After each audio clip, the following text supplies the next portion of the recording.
ప్రభుత్వం ఏ సంవత్సరం ఏ పంట కొని ఎంత కమ్మిందని చెప్పి ఈ స్లైడ్లో మేము చెప్పడం జరిగింది. అంటే సగం కంటే తక్కువ ధరకి అమ్మడం జరిగింది. ఆ పాయింట్ మీకు హైలైట్ చేస్తూ నెక్స్ట్ స్లైడ్. గత ప్రభుత్వం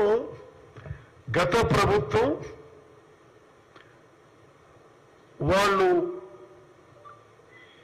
ఎక్కువ స్టాక్ లో ఉన్న యాసంగి ధాన్యాన్ని అమ్మే నిర్ణయం చేశారు.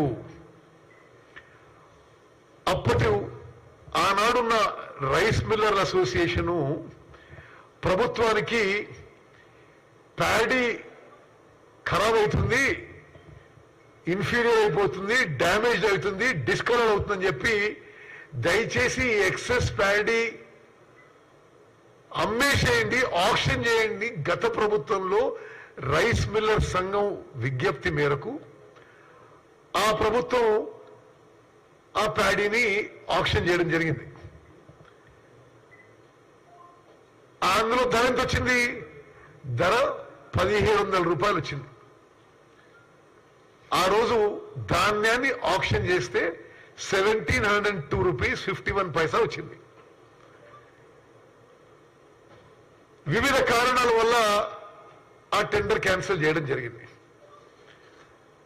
రెండోసారి టెండర్ చేశాం అదే ప్యాడీని. రెండోసారి టెండర్ చేస్తే అది ఎందుకు పూర్తి కాలేదంటే ఆ తర్వాత మోడల్ కోడ్ ఆఫ్ కాండక్ట్ వచ్చేసింది. కొత్త ప్రభుత్వం ఏర్పాటు చేసిన తర్వాత ఈ ప్రభుత్వం ఒక కమిటీ వేసి కొత్తగా టెండర్ పిలవడం జరిగింది. ఈ టెండర్లో అదే ప్యాడీకి, అదే స్టాక్ ప్యాడీకి గత ప్రభుత్వంలో 1702 రూపాయలు వస్తే ఈ ప్రభుత్వంలో యావరేజ్ ప్రైస్ 2222 రూపాయలు వచ్చింది. దీన్ని ఆయన ఏమంటాడు?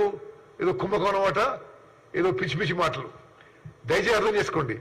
గత ప్రభుత్వంలో యావరేజ్ ప్రైస్ 1702 రూపాయలు వస్తే ఈ ప్రభుత్వంలో యావరేజ్ ప్రైస్ 2022 రూపాయలు వచ్చింది. దీనికి ఈ యావరేజ్ ప్రైస్ కి దొడ్డు బియ్యానికి కొంత తక్కువగా, సన్న బియ్యం వడ్లకి 2400 రూపాయలు వచ్చింది ఈ ప్రభుత్వం పెట్టిన ఆప్షన్ లో. అంటే గత ప్రభుత్వానికి ఈ ప్రభుత్వానికి ఎంత పర్సెంటేజ్ డిఫరెన్స్ ఉంది. అదే స్టాక్ ఆఫ్ ప్యాడీకి ఒకసారి మరి ప్రజలందరికీ తెలవాలి.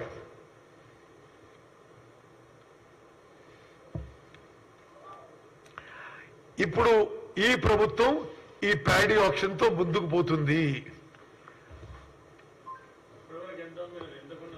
ఇప్పటి వరకు పెద్దగా మూమెంట్ లేదు. అవును, నేను ఆయన అయిపోయినా మాట్లాడతా. ఓకే, మేము చాలా స్పష్టంగా మేము మాట్లాడింది గత ప్రభుత్వంలో సన్న బియ్యానికి దొడ్డు బియ్యానికి తేడా లేకుండా టెండర్ వేసిండ్రు, ఆప్షన్ వేసిండ్రు. మేము అది డిఫరెన్షియేట్ చేస్తే సన్న బియ్యానికి 2400 వచ్చిందంటే పోయినసారి 1700 వచ్చిన దానికి సన్న వడ్లకి 2400 వచ్చింది. యావరేజ్ ప్రైస్ 2022 వచ్చింది. మరి కంపారిటివ్ స్టేట్మెంట్ చూస్తే ఆయన మాట్లాడిన అసలు అర్ధరహితమైన మాటలకి total gain for the government ఈసారి జరిగిన ఆప్షన్ ద్వారా 1100 కోట్ల రూపాయలు అదనంగా ఆదాయం రాష్ట్ర ప్రభుత్వానికి రావడం జరిగిందని చాలా స్పష్టంగా ఈ ఫిగర్స్ తెలియజేస్తున్నాయి.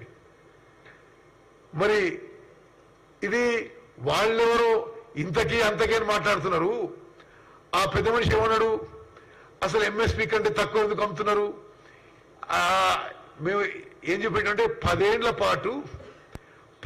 పాటు ఏ పంటకి ఎంఎస్పీకి కొని తక్కువ ధర కమ్మినో ఆ లెక్క పెట్టినాం. ఇప్పుడు పోయిన ప్రభుత్వం ఈ ప్రభుత్వం ఆక్షన్ అదే స్టాక్ ఎంత తేడా ఉందో మళ్ళీ ఒకసారి ఇందులో కూడా చూపడం జరిగింది.